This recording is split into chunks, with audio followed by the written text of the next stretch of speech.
I like to think this old sea dog travelled to meet me on these shores from Doggerland, our once home. The highest hills of Doggerland lie now 10 fathoms, that's 18 metres to the landlubber, below the surface of the North Sea, just 60 miles or so east of where I now sit, looking out over Newcastle's shipping lanes toward Norway.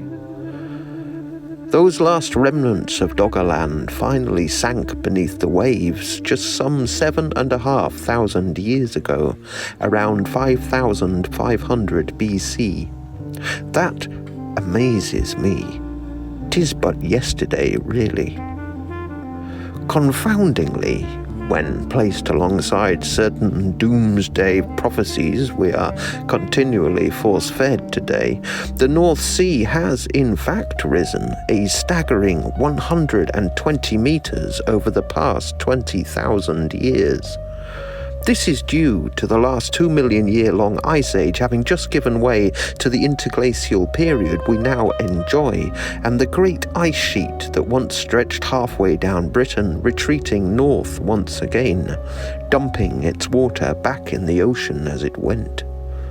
That enormous rise in sea levels tapered off shortly after the once 100-metre-high hills of Doggerland, which previously made up a landmass connecting the Britain we know today to mainland Europe, was submerged. These once fertile lands dwindled in size over that 20,000-year period until all that remained was a small island off the coast of Yorkshire, the sunken remains of which are now known as Doggerbank. If you've heard the shipping forecast, you may have heard them mention Dogger. That lost home is never far away. Iron nodules wash up on the beach over which I look, that locals here call Dogger balls. Very occasionally, artifacts of the people of Doggerland themselves wash up. It was one such discovery, buried in a clod of peat, which led to the realization of this submerged land's existence only some 80 years ago. I have travelled the British Isles far and wide today, but there is one place of great significance in our story that no man alive has set eyes upon.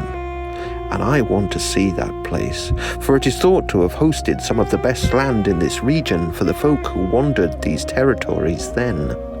Perhaps it hosted some early megalithic works. It's not inconceivable. Shadows of this land must surely be remembered in our folklore, in myth and legend, for what is more remarkable than the disappearance of a homeland? They must have noted this change. They must have remarked upon that disappearance. How I wish I could see Doggerland, walk upon its shores, meet the folk we left there. Just a thought.